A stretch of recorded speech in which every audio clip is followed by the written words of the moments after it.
I'm Blake Lehman. I'm 17 years old. I was sentenced to 55 years for murder. My name's Ireland McKeegan. I'm 16 years old and I got sentenced for 10 years for robbery. I'm Marquise Lee. I'm 18 years old, and I got 15 years for aggravated battery. I'm Jesus Macedo Perez. I'm 17 years old, and I got sentenced to 65 years for murder.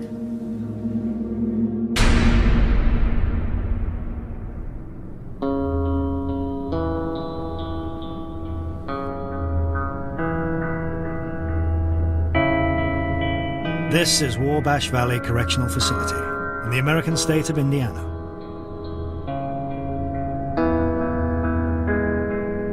This 90-acre maximum security compound is home to over 2,000 of the state's most notorious criminals. The convicts are imprisoned by a 15-foot high fence topped with razor wire, a secondary electrified fence, 6 guard towers, and over 750 staff. Block D is unique. Inside live 40 teenagers.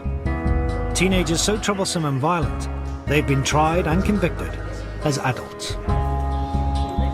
They've committed everything from armed robbery to murder, serving sentences from 2 years to 65 years.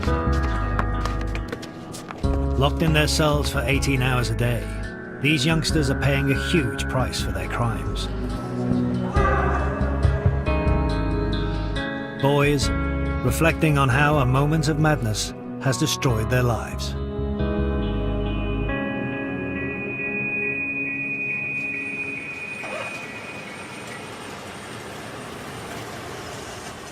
"9 a.m.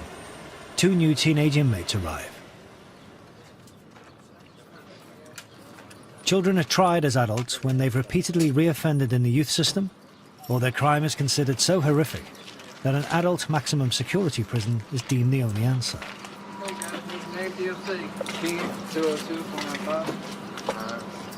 Eldridge, 242-259.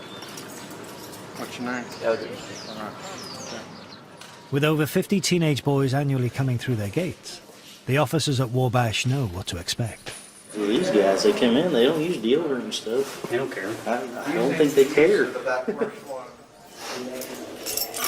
At 17, Jacob Eldridge is back for a second visit to the juvenile block, after breaking his parole on a previous conviction for carrying a handgun without a license. We got a good program here, but once in a while, they just don't do the program. They go out and get in more trouble and come back. And one of them here just did that. He got out, and now he's back again. So how many times have you been here before? Once. It's my second time back. But it's my last time back. You sound very sure about that. I am. Looking at the camera. The other new inmate's story is typical of the youngsters at Wabash. A few minutes of their life, followed by huge consequences. My name's Ireland McKeegan. I'm 16 years old and I got sentenced for 10 years for robbery. Ireland owed money for drugs, so he, his sister, and a friend decided to rob a family friend's house. No, I guess you can say that I really didn't want to rob him at first. So I pretty much made myself, because the way they planned really didn't go how it was going to actually go. Ireland rang the doorbell. When the homeowner, a 64-year-old man, answered, Ireland beat him with a socket wrench. Well, I'm just beating this dude up, and I don't know why. I guess since my adrenaline was pumping, I really wasn't thinking to just stop, but I just didn't. Yeah, my hands were all bloody afterwards. I couldn't see any white on my hands. He ended up being in the hospital for like 4 or 5 days. He lost like 3.5 pints of blood and broke his jaw. He had contusions to the back of his head, and what was that? I think that's about it.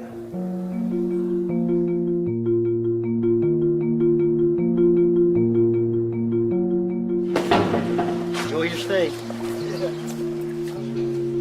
With all their possessions, it's the walk to their new home, the juvenile facility in Block D.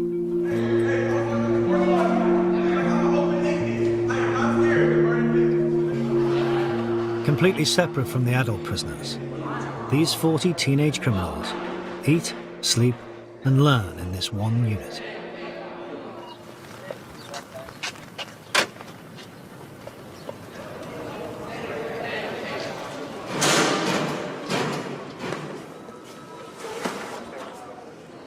New guests, new guests.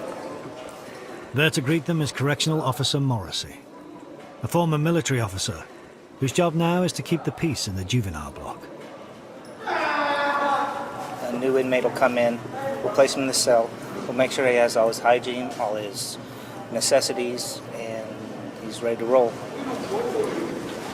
The teachers will interview him, the casework manager, counselors will interview him, medical will interview him, and then he'll be on his own. This sucks. With 18 years' experience, Officer Morrissey has seen what it's like for new inmates. Scary, especially if they've never experienced this type of environment. They run the gamut between fitting right into isolating themselves in their cell. We have to treat each individual as an individual. Some are very aggressive and the unit will respond the same way. Some of them are very passive. It just depends on the personalities that come in.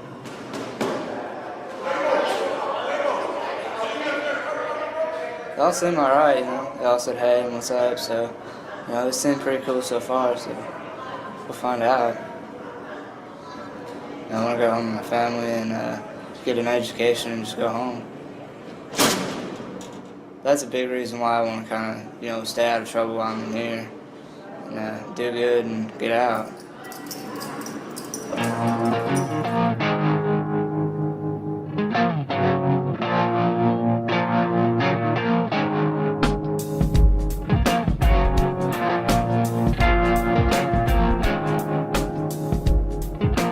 Prison officers aren't the only staff to work in the unit. New inmates Jacob and Island have an induction from the casework manager, Alita Burnett. Okay, on this first one, as we're going through this, I want you to check off when I tell you to check off what we cover on that. Alita's job is to offer the boys counseling and guidance. It'll be a good opportunity because we have some really great teachers here.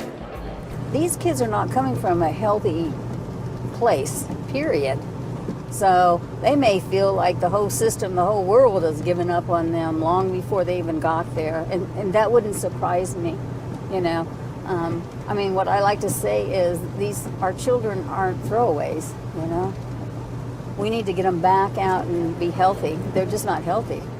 This is all the rules and regulations. I really want you guys to read through these because ignorance of these rules and regulations is no excuse for conduct, just like ignorance of the law is no excuse. I try to be firm, fair, and consistent with all of the kids, and a lot of them, they don't like to displease me and, you know, that type of thing, but I don't know if I want to be called the mama. That's a lot of babies to have to take care of in there.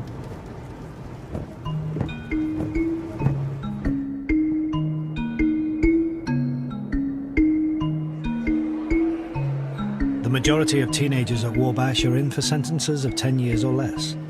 However, being tried as adults means that those who have committed horrific crimes will spend much of their life in prison. I'm Jesus Macedo Perez. I'm 17 years old, and I got sentenced to 65 years for murder. Jesus has been involved in gangs from a young age. I've been jumped, I've been hit with bats, I got stabbed in my leg, I've been shot at. Like, ain't nothing new to me. Like, I see this every day. Like, feel me? I live this life. You feel me? You feel me? It ain't nothing. So I never got shot though, surprisingly. One June evening, out driving with friends in his hometown of Elkhart, he spotted a rival and an argument began. He was throwing gang signs or something, and he started like, I don't know, he said something. I got possessed or something, like something came over me. that's when I felt like something just. That's when I felt that just. In a fit of anger, Jesus fired one shot. Yeah, I seen his face too. Like, I remember seeing him like you know, a surprise face.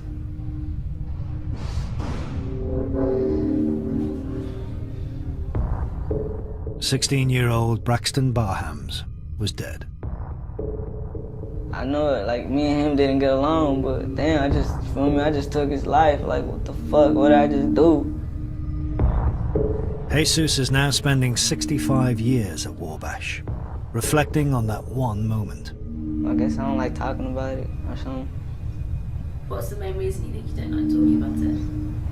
Cause that's what changed my life. That's what, feel me? That's what changed everything. That's like, I feel like when that happened, my life stopped too. Like, feel me? Cause I don't know, like everything else is like just gone.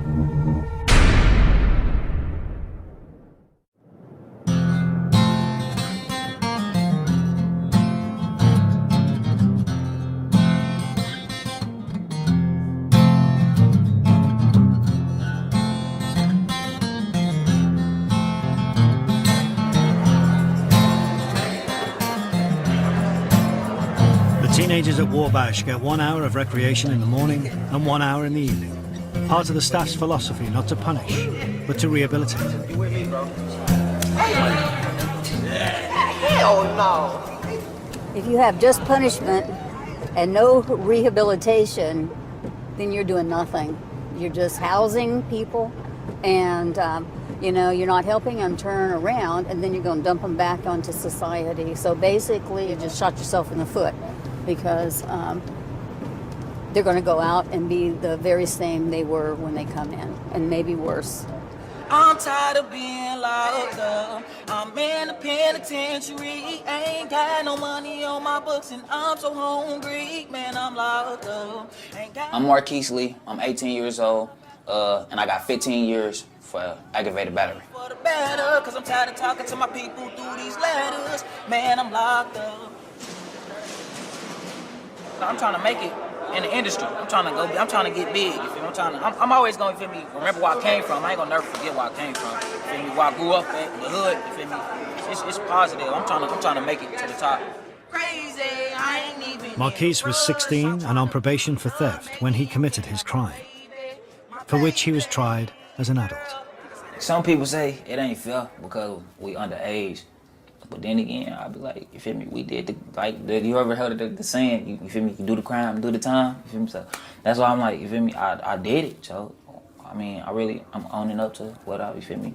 They charged me like I was a man. I'm gonna step up like a man and do my time. The victim had assaulted Marquise's mother, so he decided to get revenge with his accomplices, his uncle and mother. Excited. I was just trying to get to him. I was ready to get to him more than what I already did. I just wanted him. I wanted him to know, like, feel me, he had the right one this time. Like he messed up. I wanted him to know that, like, yeah, you're not finna get away with this. So I'm finna get you. I ran up on him and we just got the fist fight. We got the fighting, and he fell. I dropped him. He fell and he crawled to the door. That's when I seen him change. So you feel me? I took out the gun. I shot him. Wow. When I shot him, he dropped. The first shot, when I learned in court, the first shot hit him in the back, in the spinal cord, and it paralyzed him. His uncle then also fired. The victim died at the scene. He got what he deserved. That's how I was feeling. Like, you feel me? If he dead, he dead. If he just got shot, you feel me? He deserved what I gave him. You feel me?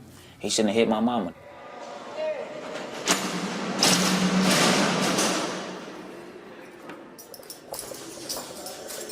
Marquise recently turned 18 and is due to move up to adult prison. However, he's been allowed to stay in the juvenile unit in order to complete his education, as long as he avoids getting written up. For the past 6 months, he's essentially stayed out of trouble. This is part of our reward program. At 180 days, they're entitled to get a loaner TV and an hour of extra rec a weekend. This motivation to not get in trouble. get thinking like, ah, man, I don't want to lose my TV. So if I could stick to that, you know, I'm gonna be straight. You're responsible for this. All right. Okay. You are now proud owner of a TV. Take it back to yourself. Dealing with children here is different from the adults because you do tend to adopt a parental role. I don't know all their stories. I don't know all their home lives. I don't know if they think of me as a father. I think some of them do. And I have to fulfill that obligation to them as well as do my custody position. Be what they need to grow. You have cable. I don't want to see any of them come back if they go out onto the civilian population, and I take that responsibility very seriously.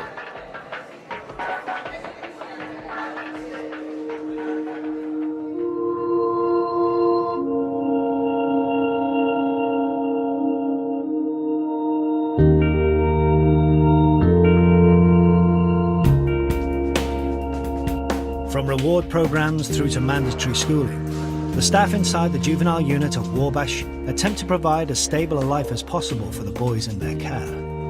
4 multiplied by a number plus 6 equals 46. But some of these are teenagers trying to cope emotionally with long sentences. Indiana law states that with good behavior, an inmate has to serve a minimum of half their sentence, leaving Jesus Macedo Perez still facing being in prison until he's at least 49 years old. Nah, I'm not calm about it, but I'm as calm as it'll get. People just try to kill themselves or go crazy like that, you feel me? Like, you know what I'm saying? Like, motherfuckers ain't the same. I ain't the same no more. But I'm not trying to deal with it like that. I'm not trying to go nuts. I'm not trying to kill myself. I still got,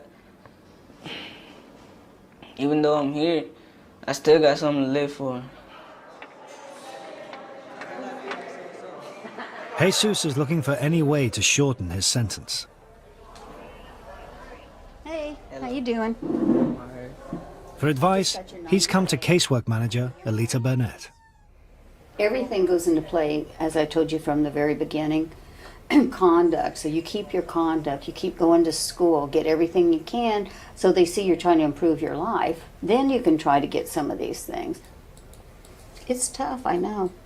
I can see it in your eyes that you're upset.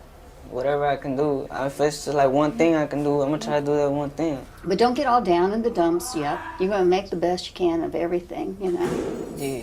So, you know, just because I can't run out here and save you for this, that doesn't mean that I'm not interested in which way you're going. Okay? That'll work? Yeah. Okay. All right, We're thank good. you. All right.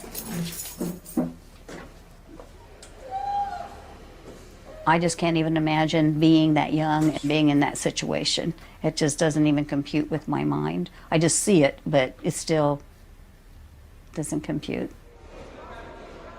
I think he'll be okay, but I mean, I would be devastated. But of course, I've never put myself in that position. Having worked in the unit for 7 years, Alita sees how a child's upbringing can ultimately lead to a crime that puts them behind bars. They come from families that, you know, we have generations of this stuff going on. Generations of the drugs, generations of prison, and, you know, it's sad, you know. We have several in there right now that has seen a parent kill the other parent. And then we wonder, you know, it's almost heartbreaking in some ways, you know, some of the things these young little kids have gone through.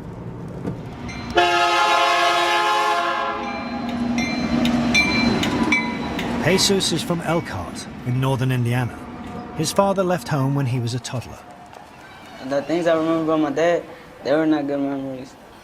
I remember him on top of my mom. He was sitting there, and I couldn't take it no more. I grabbed something and I hit him in the head with it, and I was young, and then like he hit me, and I flew across the room, and I just remember that part.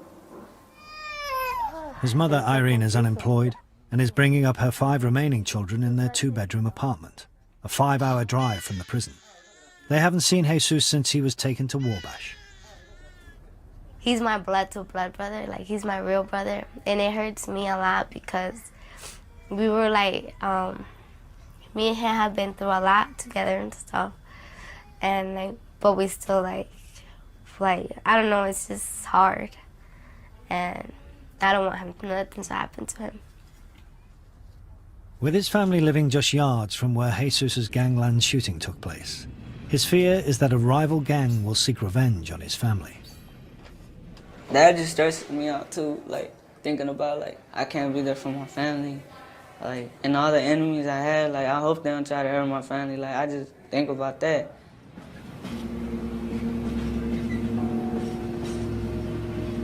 But it's not just on the outside where his gang life can catch up with him. Officers have caught Jesus carrying a letter containing gang-related material. It never surprises me what these guys try to get away with. It's some of them who are facing life sentences. You know, really, what do they have to lose? I mean, they've already lost their life or possibility of life out on the streets. So now it's just up to them as to the type of quality of life that they want to have. And a lot of them get persuaded with the gang activities, thinking that that's going to give them more creature comforts here inside. But eventually it catches up to them. Do you want me to read all this to you? No, I don't even care for it. You understand what it is? Yeah, STG. Many of the teenagers at Wabash joined gangs at a young age. Some of them are not getting nurturing the way that they need to have it. And so they get into a gang. Everybody wants to belong, and then they'll get them when they're very, very young. You know, they just want to belong to something, and a lot of them get pulled in. How do you plead? Guilty. Guilty? For Jesus, this is his first write-up. In prison more than ever, gang membership is hard to escape. Probably one of the hardest things you can do is get out of a gang.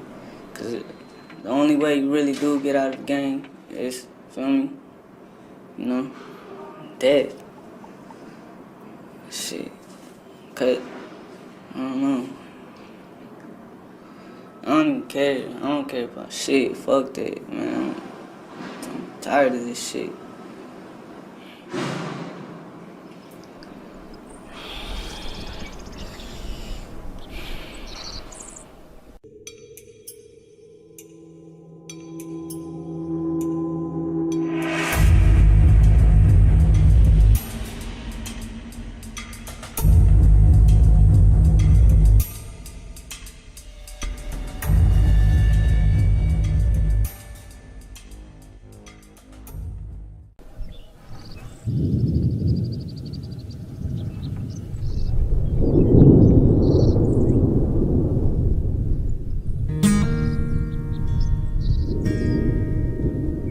While many of the teenagers at Wabash have absent fathers, many of them are fathers themselves. Today is visiting day, and it's particularly special for one prisoner. My name is Anthony Sanders. I'm 17. I was sentenced to 8 years for 2 counts of robbery. Anthony has a son, and today will be the first time he's seen him since he arrived at Wabash over a year ago. Yeah, I'm looking forward to it because I ain't seen my son in a long time, and I just wanted him to feel my presence, you know, get the feeling of his dad being around again, talk to him.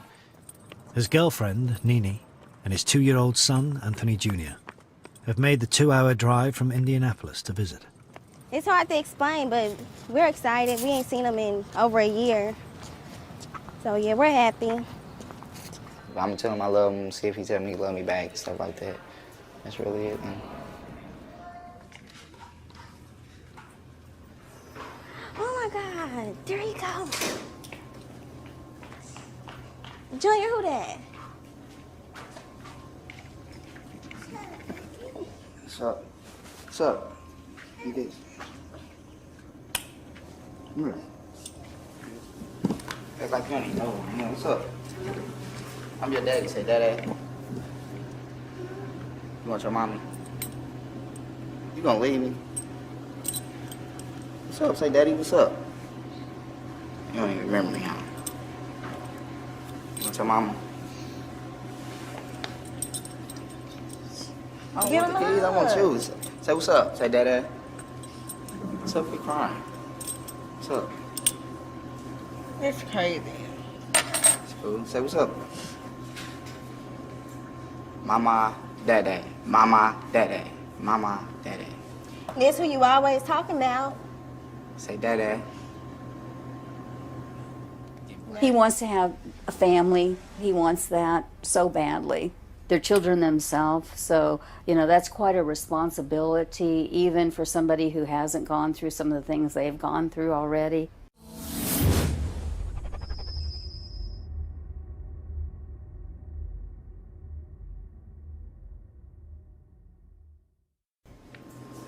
You don't even know who I am, Junior. You made me mad. You look the same.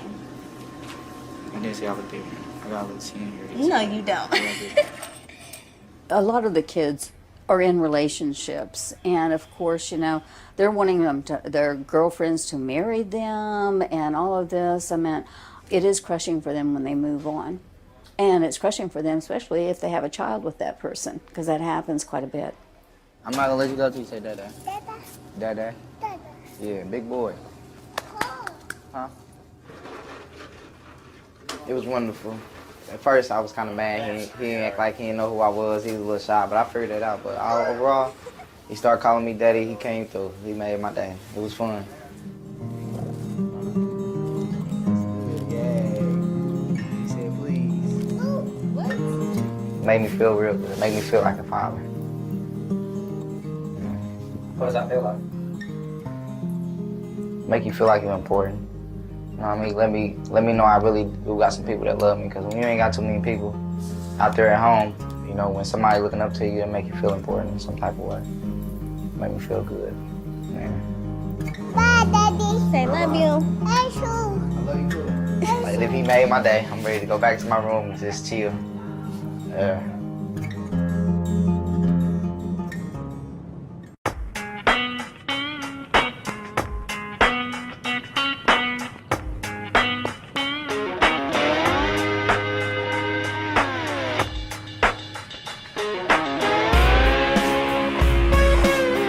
It's Memorial Day, a public holiday in America, and the prison put on a special meal for the boys in Block D.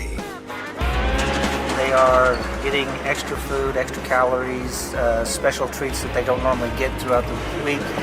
What is on the menu today? We've got barbecue chicken, seasoned pork, tossed salad and dressing, and fruit dressing. Chicken look burnt. Salad always look good. Corn cool. You know what that's supposed to be? What is it supposed to be, Kale? Strawberry shortcake. Strawberry shortcake. Oh, man. It's supposed to be. What you think about your tray, bro?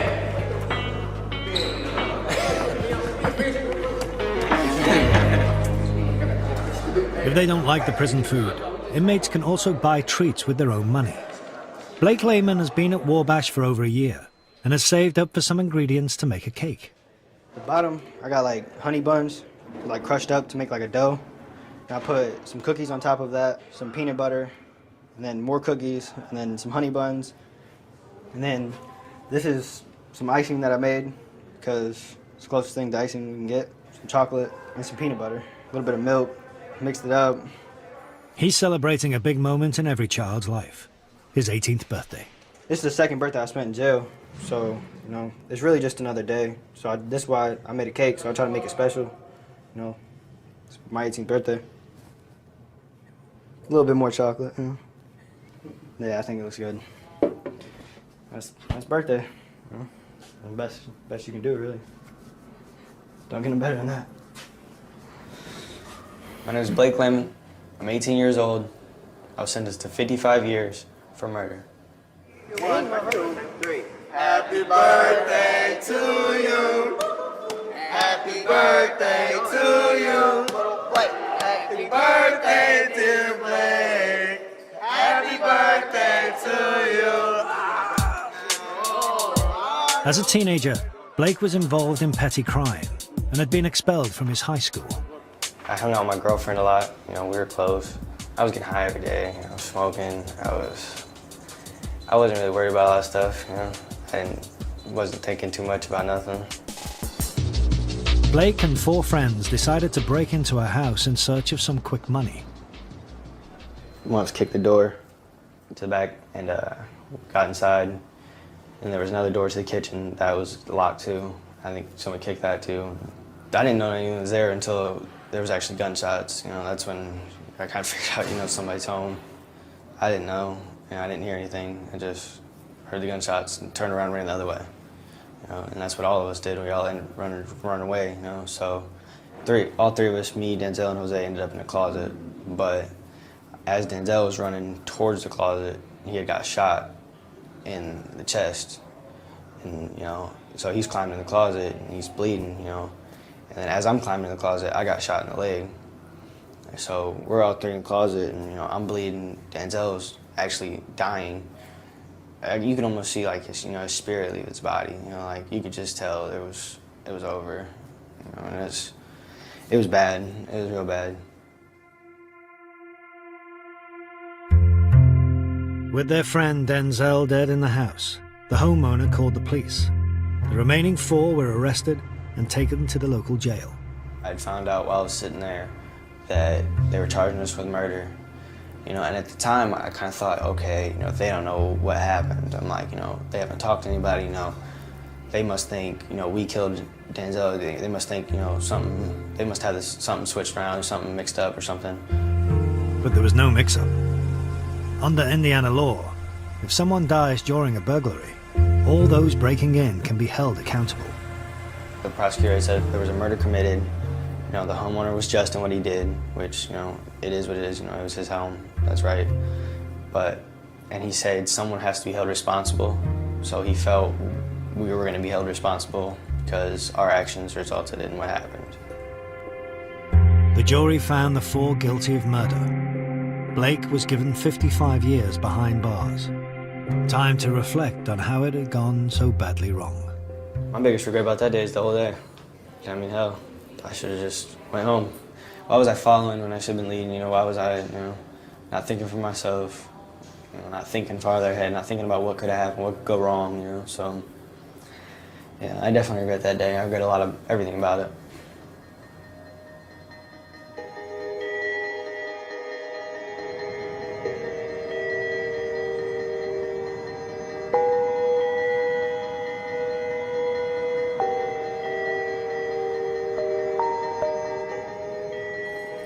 There's been an incident in the youth block. Marquise Lee is charged with assaulting a custody officer and is about to go through the disciplinary process. The previous evening, Lee threw liquid at another offender, which also hit the night shift custody officer. I know it may not sound serious, but it is very serious. If they throw liquid or anything else or any assault to staff, if we would not take that seriously, we would be assaulted all the time. Can you tell me what happened? He told it the best. I mean, you feel me? So you threw it on offender Buchanan and it hit the officer. Yeah. If it's urine and all of this, when you throw it at somebody, could contain viruses. So it's very serious. Tell me how you're going to plead. I'm going to tell you right now, you're probably not going to stay in here. What? You're 18 years of age, and I can't have you, even whether you meant to do it or you were playing around. I can't have you doing that on a youth unit. You're 18, right? Yeah. So how you going to plead? I don't get how I supposed to plead. Guilty or not guilty? Guilty or not guilty? Oh, yeah, I plead guilty. I did it. Okay.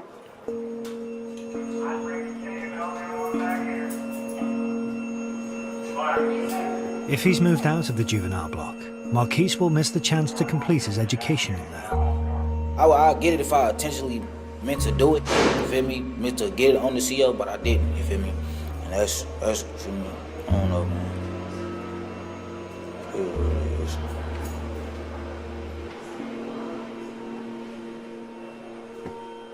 Hearing officer Sarah Chapman is responsible for deciding the sentence.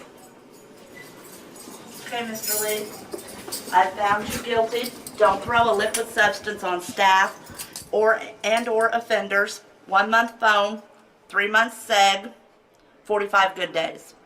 I don't play when it comes to throwing stuff. You're gonna have to go sit in SEG and think about what you did. The SEG, or segregation unit, is the solitary confinement wing for adult prisoners. How many days in SEG? 90 days. 90. 3 months. It's a sad day, but if anybody's heard me talk in orientation or talk to them, I tell them how important those conducts are. And, you know, if you want to take a risk, then, you know, that's on you.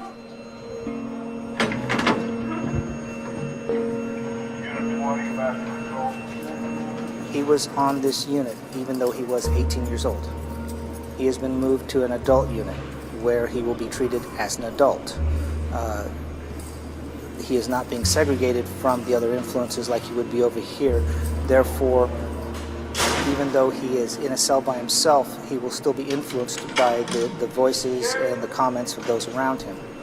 Over here, we tend to try and shield them from that as much as humanly possible. Over there, the shield's gone. They make a mistake, it doesn't surprise me. After all, they're here for mistakes they've made. It's just a repetition of behavior. Our job here is to try and correct and change that behavior.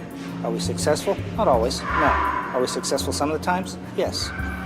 We just be happy for our successes and go on our business because we can't dwell on the failures.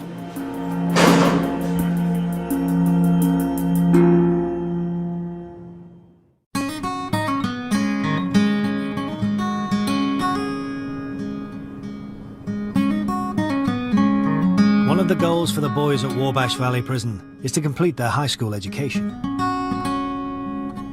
18-year-old Blake Lehman recently took his final exams. I have some good news for you. Yes, you passed your high school equivalency. Congratulations. Thanks, man. Yeah, no problem. No problem. Good work. All right? Thanks, man. So maybe you can move forward from here, right? Yep. That's fine. Okay. Good work. Appreciate it. Yeah, thanks for coming down. Thanks. What does that mean to you? I don't know. It means I got an education now. I don't know. I'm happy though. I failed the first time, so, you know, I'm just glad I got it done. With his schooling complete and having turned 18, Blake is now eligible for the next stage of prison life, the adult wing, where he could spend the next 53 years. You hear all these stories and stuff like that, I just, you know, I see it for myself. And like I said, I got a lot of time to do. I could sit over here till I'm like 21 or something like that. I don't want to do that, you know. I'm gonna have to go to the general population eventually. I'm gonna have to go to the adult block eventually. So, you know, get it out the way, let's go. Blake's mother, Angie, visits every 2 weeks. She is in less of a hurry for Blake's move. I'm nervous about him going to the adult side. I know he's got his couple buddies over there that are waiting, but I just know that there's a lot of grown men over there that have actually committed murder and horrifying crimes. Hi, honey. I miss you. Oh. She's come with Blake's brother, sister, and girlfriend to see him for the first time since his 18th birthday. Oh, yeah, that's right. As well as bringing up her other 2 children and holding down a job working with people with disabilities, Angie's had to deal with the stigma attached to being the mother of a convicted murderer. I've heard such negative things through the last year. Even us parents should have been convicted, or we should have been charged, things like that. But as a parent, we can only do so much. I mean, we can only lead them so far. We can only give them so much advice. As teenagers, we all know we all make dumb choices and do things that you wish you wouldn't have done.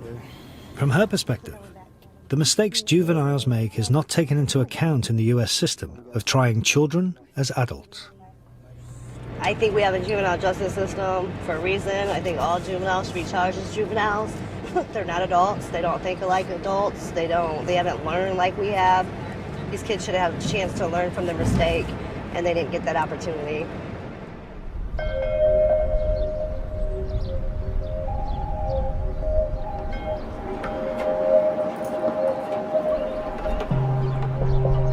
For Blake and other teenagers at Wabash, such as Jesus, at the beginning of sentences longer than their life so far, hope of release is something to cling on to. Being locked up for this much time, I want to find out things I can do. I know there's something out there. At least give me some time cuts or something like.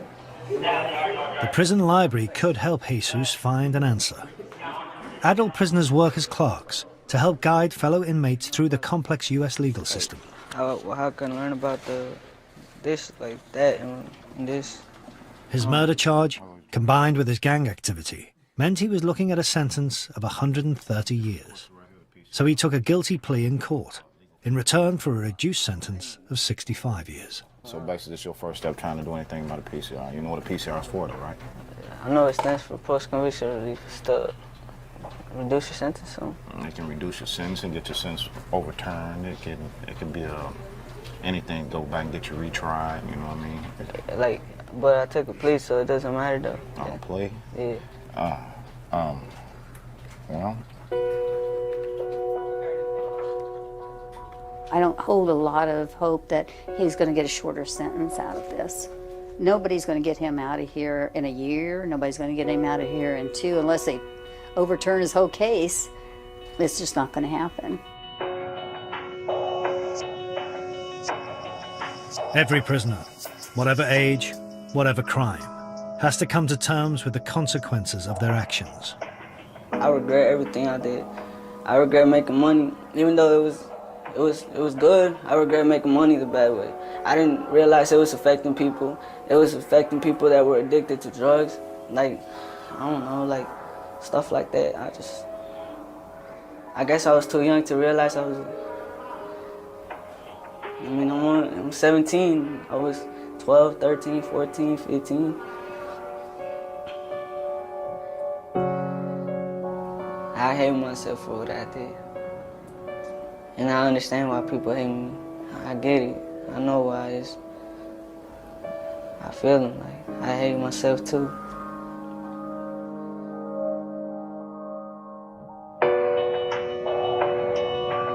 Whatever a child's future holds, it falls to the staff to guide the inmates through their time as best they can. If one of the young men have years and years and years, the only thing I can do is help them endure it, I guess. Giving them hope is not, I can't do it. I would like to see them have a better life, and I think that takes a lot out on you when you know you can't really provide that. I'm always trying to bow out of there. It's hard on me, so I'm ready to pass that crown over to somebody else. I'm tired of being locked up. I'm in a penitentiary. Ain't got no money on my books and I'm so hungry. And I'm locked up. Ain't got no money on the phone. My back against the wall and I'm all alone. Man, I'm locked up. See, this right here gon' change me for the better. Cause I'm tired of talking to my people through these letters. Man, I'm locked up. Being locked up in this room driving me crazy. And my brain is getting lazy. Man, I'm locked up. I'm in a penitentiary. Ain't got no money on my books and I'm so hungry. Man, I'm locked up. See, this right here gon' change me for the better. Cause I'm tired of talking to my people through these letters. Man, I'm locked up. Been locked up in this room driving me crazy. And my brain is getting lazy. Man, I'm locked up.